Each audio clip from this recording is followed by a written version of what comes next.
This episode is in partnership with Dell Technologies. Looking for the right tech solutions for your business? Look no further.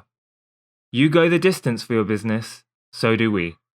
To find out more, visit dell.co.uk/smallbiz.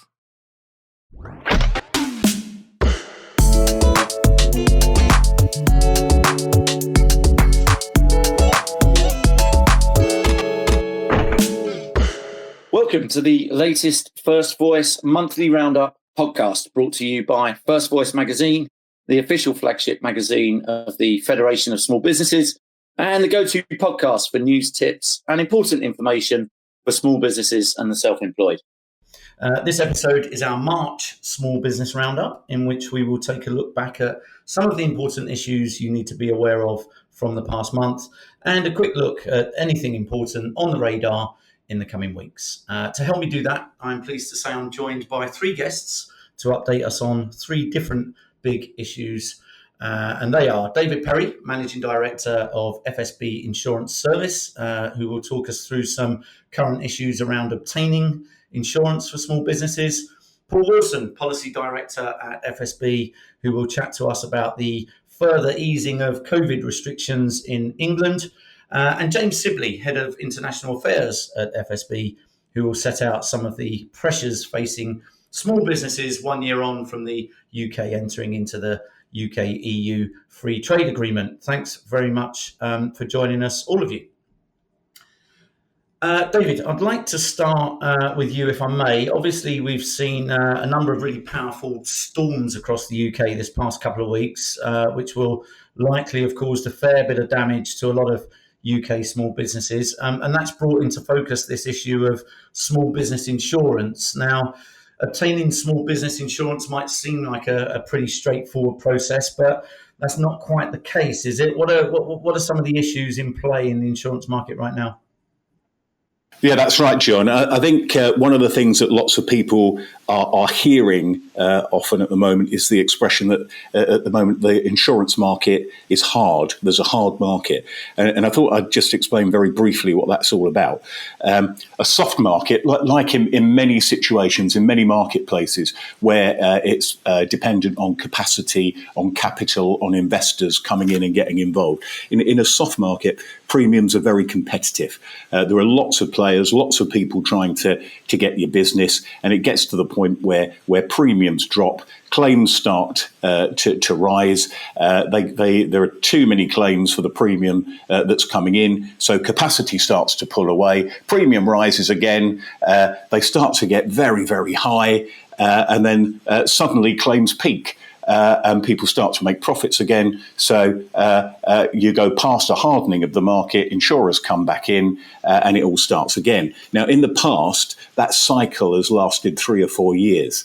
But insurers are telling us that for the period 2004 to 2019, rates just continued to come down. It's been the longest ever soft market. And over that period, insurers had 15 years of reductions, but also benign investment returns, an increasing number of catastrophic claims. And so one of the things to point out, I guess, is that they actually pay out the Association of British Insurers £46 million a day in claims. And Storm Franklin, just to the point you made earlier, so that's one of the three storms alone over the last few days, is predicted to cost them £360 million. So very, very difficult marketplace for them. And we're experiencing not a 3-year correction, but a 15-year correction, which is why we're seeing rates go up so high. We're also seeing insurers withdraw, so it's harder to get insurance. And claims, well, insurers are taking a closer look to make sure they're paying for the right things. Brilliant. You mentioned we're in a 15-year cycle there. I mean, this is going to be an ongoing issue for small businesses, is it? And, you know, is it high up on their lists of concerns right now? It's very high up, and the FSB at the moment are working on producing the results of a survey. We've only got some sort of early highlight trends to have a look at, but the early news is that something in the region of 2/3 of small businesses are seeing premium increases, and over half of those are seeing those increases by more than 10%. The survey is indicating that around 25% of businesses are cutting costs as a result. 1 in 3 have had cover restrictions or terms imposed on their insurance, and around 30% are saying that they're finding it all very difficult to understand. On a positive note, the vast majority are continuing to take advice, which we would always recommend. Insurance is a complicated area, so make sure that you're talking to someone that can help you. And of course, the FSB policy team are right on it. They're involved heavily in the work that's being done in respect of flood, in respect of areas like professional indemnity, which a lot of people are really struggling with, in respect of trying to encourage the prompt payment of claims, and obviously they've also been very involved over the last 2 years with the ABI and Treasury in respect to the pandemic and so on. And I think the last thing that they're really pushing for, because this continues to be an issue, is just plain English. This whole thing around understanding your insurance. Surely it can't be that difficult to make it easier to understand. Yeah, and you mentioned there that firms are open to some guidance and advice. Have you got some tips of things that small businesses can be doing to sort of help them better obtain insurance, I guess, at an affordable rate? Yeah, absolutely. I mean, the most important thing to do is to give full details of what you do. If you're renewing your insurance and things have changed, then it's really important to remember that your insurer's view of what you do as a business is what you last told them that you do. So if things have changed, just make sure that they're clear. And that's really relevant for the last period of time where lots of people have adapted.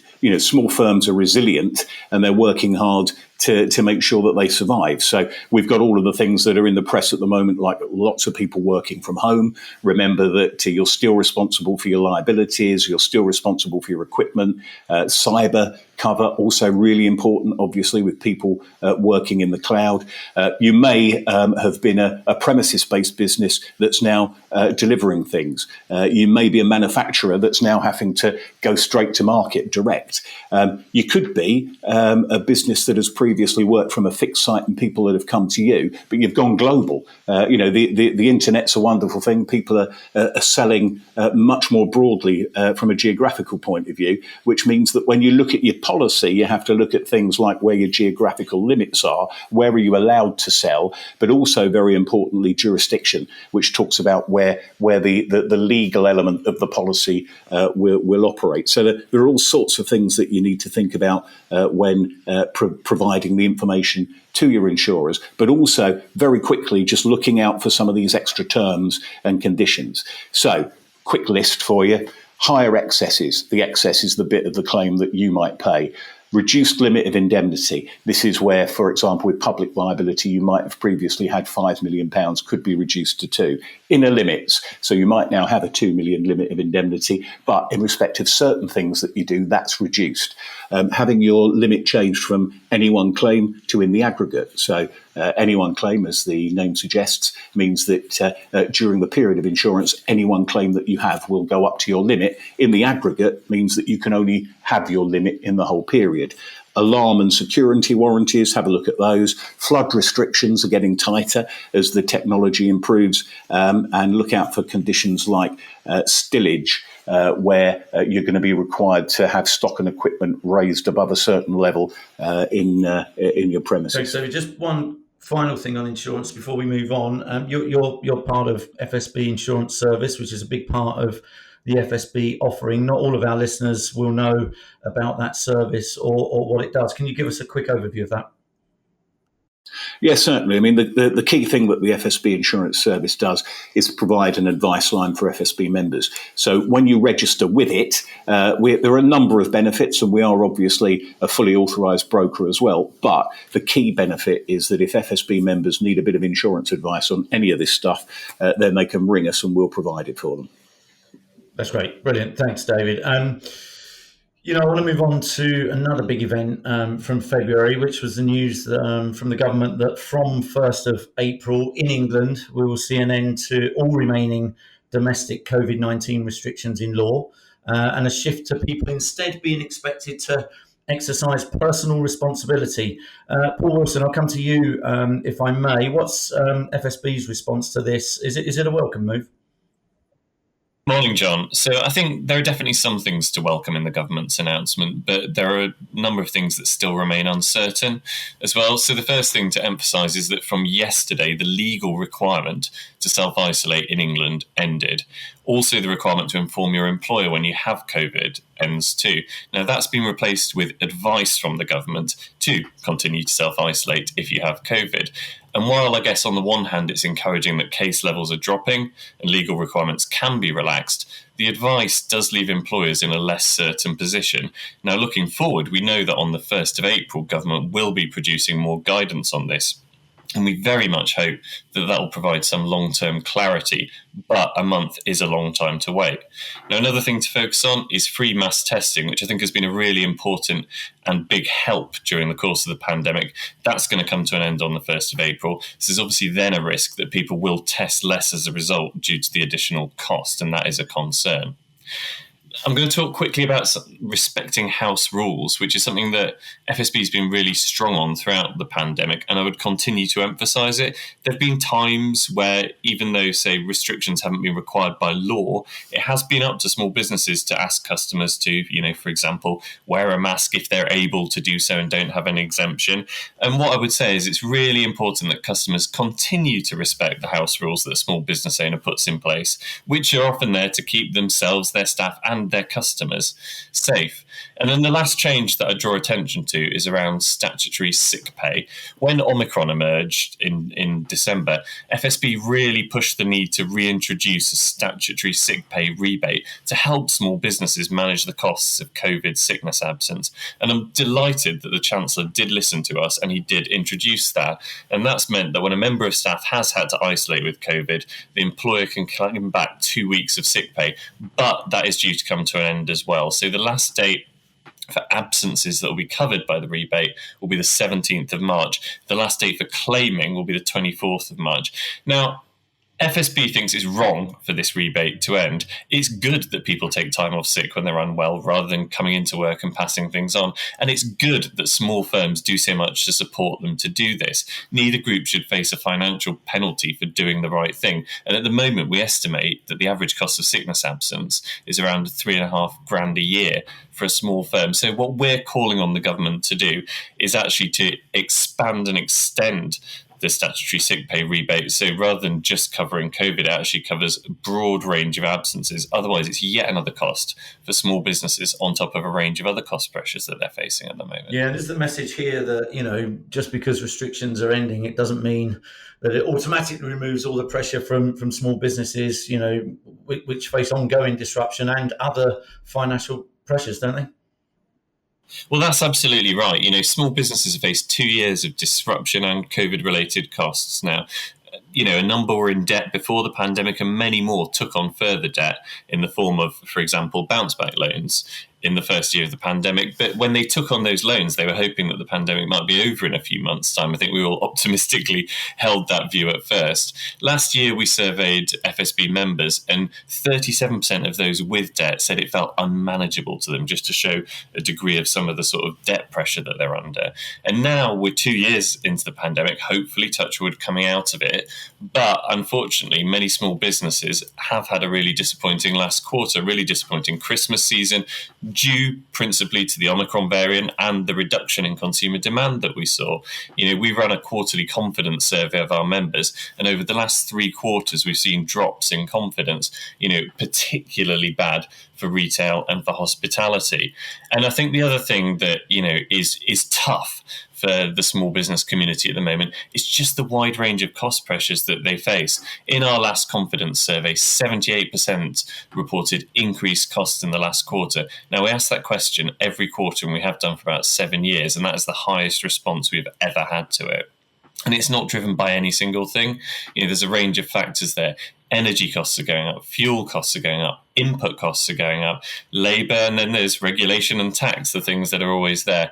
And that's why I think as we look forward to the Chancellor's spring statement, the FSB thinks it is an own goal if the government was to continue with the planned rise in national insurance and dividend tax that's due for April. That'll just pile more cost pressures on. It'll cause businesses to need to further increase prices, which of course will affect consumers, or it will cut back on, or they'll have to cut back on staff. And fundamentally, we just think it could put at risk the fragile recovery. So FSB continues to call on the government to either reverse the national insurance increase or at the very least increase something called the employment allowance to help the smallest businesses manage some of those costs. Yeah, and you touched on sick pay there, you touched on COVID borrowing, and you touched on the national insurance increase. Is there anything else that FSB is calling on government to do or that you'd like to see happen in response to the current COVID situation moving forward? Well, I think those are some of the key points. Another one I would emphasise, though, is ventilation. Ventilation has been really important for managing COVID, keeping workplaces safe. And ideally, there'd be more financial support in place from government in the form of things like grants to help workplaces install better ventilation. But at the very least, I think it's critical that businesses aren't penalised for doing the right thing, for installing ventilation through, for example, receiving higher business rates bills. So we need to see those perverse incentives whereby you do something good, you install something to protect your staff and customers against COVID, and you end up paying more in tax as a result. That has to change. I would say that businesses who have taken on that COVID debt that I mentioned, they need support. So businesses with bounce back loans can use something called pay-as-you-grow flexibilities, which is worth thinking about. But those with other types of loans can't. And banks will really need to support their small business customers at this time. And lastly, as I mentioned, there's the overall burden of taxation there. And as well as looking at things like the employment allowance and reconsidering the national insurance contribution increase, we think the Chancellor should reduce the burden of taxation on small businesses by taking more small businesses out of the business rate system. If we want to level up, then let's give our high streets a chance. Yeah, thanks, Paul. That's great. I want to move on to our third topic, if I may. February also marked the one-year anniversary of the UK entering into the UK-EU free trade agreement. With everything else that's gone on in the past 12 months, it's easy for some of us to think that Brexit has perhaps passed. But for many small businesses, James, that's not the case, is it? No, it certainly isn't. And for many small firms engaged in trade with the EU, it's been a tough year. It was a tough year anyway because of COVID, because of things like supply chain disruption. But we've also undergone the biggest change to our trading relationship with the EU and with the world in nearly half a century, and that comes with considerable disruption. So we've seen that with our exporters and our importers, and then also small firms in the supply chains of large firms that import or export. And you can see it coming through our stats. So just to mention a couple, consistently over the past year, since the start of last year, we've had about 1 in 5 of our exporters say that they have stopped exporting to the EU. Now, that's both permanently, which is a smaller amount, and then also temporarily, where you see a lot of businesses say, I'm going to take a pause, see how things land, try and figure things out, and then maybe restart. But as it stands, we've got about 1 in 5 saying that they've stopped exporting to the EU, which is pretty significant. It started last year with, like I say, significant disruption. We had over 70% of our members engaged in international trade saying that they were experiencing delays in shipments or shipments even going missing. We had a majority of those saying that they'd experiences of shipments going missing for or being delayed for over 2 weeks. So some of that has settled down a little bit, but we are continuing to see disruption since then. And like you say, it's not over yet. So the start of 2022, we had the first phase of the introduction of import controls for goods coming into Great Britain from the EU. And we've got a further phase of import controls introduced in July. Brexit is a process, I think, rather than a one-off event in many ways. Yeah, and those disruptions inevitably have an impact on on costs and small businesses' abilities to make money. Do you have any insight into just how impactful and the level of impact Brexit is having on small businesses and the small business sector financially? Yes, of course. And I mean, it can really vary by sector, and I'll talk about that a bit more in a second. But if you look at some of the fundamental changes, they do carry significant costs. So, I mean, the most obvious one is that the UK is now outside of the customs union, and that means that shipments of goods to or from the EU now require customs declarations. And the cost of this can really vary. So it can be anything from £15 per declaration to over £50 per declaration. And I mean, if you're moving a lot of goods and making a lot of declarations, that cost adds up. And it really depends on the margin that you have, whether you can absorb that cost. You've also got things like rules of origin, which can be very complicated, but it's basically how you can prove that your goods meet the zero tariff threshold that's in the UK-EU Free Trade Agreement, and basically mean that when your goods arrive, your customer's not paying customs duties. Sometimes that doesn't work. So we've got members, for instance, in dealing with clothing and textiles, and if they don't meet rules of origin, then their products, when they arrive at the end customer, can face tariffs of up to 40%, which can be crippling. So there are some significant costs, and like I mentioned, it can really vary by sector. So I mentioned kind of retail and people active in dealing with clothes and textiles. Because of the way that those supply chains work, quite often those business models have been really disrupted. For instance, if you're shipping in things from, say, India to the UK and then selling them from the UK to the EU, you're likely to be then attracting tariffs, and it really makes that quite a difficult model to continue. The other one I'll mention is food and drink. We've seen in the official trade data that food and drink has taken a big hit in terms of export and import activity.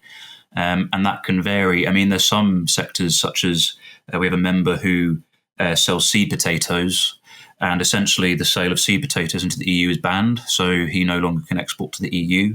For others, it just comes down to the kind of admin and bureaucracy that they need to put up with and need to deal with. So if you're exporting food and drink, products of animal origin, you're going to have to deal with things like export health certificates.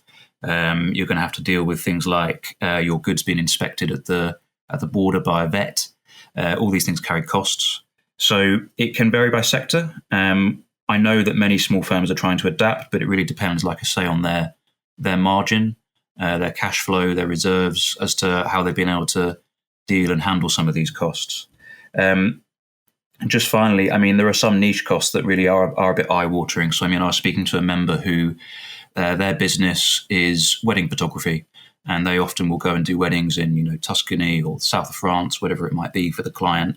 But because they need to transport professional photography equipment, they need something called an ATTA, and these can cost well over £300 per pop. So if he can't pass that cost on to the customer, then it becomes a very difficult situation for him. So, yeah, significant costs across the board, but it can really vary. Yeah, significant costs. And you mentioned it's a process. FSB has done a lot of lobbying around Brexit on government.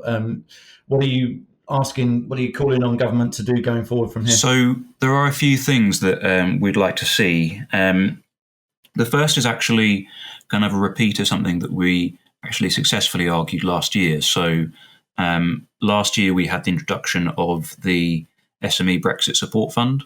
And this is a fund that provided grants for things like training and advice on things like customs, VAT, that sort of thing. That was set up by government. It helped about 4,000, 5,000 businesses, which we thought was a good result. But it was closed quite quickly. And we felt that the eligibility criteria was pretty restrictive.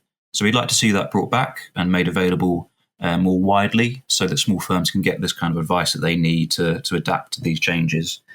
The second thing we'd like to see is the introduction of a import support service to help our importers, particularly with some of these import controls that I mentioned that are coming in. We actually had a bit of a success last year where we had a export support service brought in by government, which was basically set up as a helpline and online advice service for people to find out, what should I be doing if I export X product to Y market in the EU, which we think is quite helpful. we'd like to see something similar for importers. And the final thing we'd like to see is basically government increasing the threshold at which they collect customs duties on imports. So at the moment, that's quite low, and we'd like to see that raised to £1,000 so that products underneath £1,000 don't attract those customs duties being collected. We think that could save quite a lot of money for small firms who often import in lower volumes, lower values, but also it probably would save a lot of time and money for government, who would no longer be collecting customs duties and doing the paperwork for a shipment of £64 worth of jeans or something. So there are a few things we'd like to see with it that we think could really help. Yeah, it makes a lot of sense. James, thanks so much for that. And thanks to all three of you for that look back over some big issues from February. I just want to look forward a little bit as well. Paul, I'll bring you in if you don't mind. What are the sort of one or two big things on the radar for small businesses in the coming weeks and months? Well, I've talked about some really difficult stuff, so I'll try and flag up a couple of opportunities at the end, finish with a bit of optimism. So one thing is the pay-as-you-grow flexibilities that you get if you have a bounce-back loan. You can extend the term of your loan, you can take a payment holiday for 6 months, or you can make interest-only payments for 6 months. And these are really useful flexibilities to be able to have at your disposal, especially as we go into a period where cost pressures are rising. So what I would say is if you haven't looked at those flexibilities and you do have a bounce back loan, that's a really useful thing you can have a look at. So I'd encourage small business owners to do that. And secondly, just looking at a really long-term issue, I guess, which is net zero. Could be a really good time to look at your business's plans for moving towards net zero, what your next steps might be. I know it's really tough to devote time to it, but if you do, then the stories we've been getting back from members is it's a great opportunity. And long term, it could save you money and make you less dependent on increasingly expensive fossil fuels. Super. David, Paul, James, thanks so much for taking us through the key small business announcements from the past month as part of our monthly Small Business Roundup podcast series. It was really helpful. Thank you also to our audience for listening to this episode, which was brought to you in partnership with Dell Technologies. And while I have your attention, I would just like to remind you that you can subscribe to the First Voice podcast to receive regular updates and guidance on the big issues affecting small businesses. And please do also remember that you can find a whole host of additional webinars, podcasts, and other content on the First Voice website at firstvoice.fsb.org.uk. Many thanks.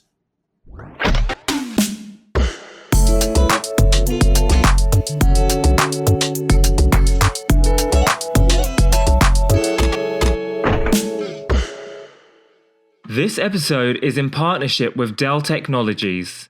Looking for the right tech solutions for your business? Look no further. You go the distance for your business, so do we. To find out more, visit dell.co.uk/smallbiz.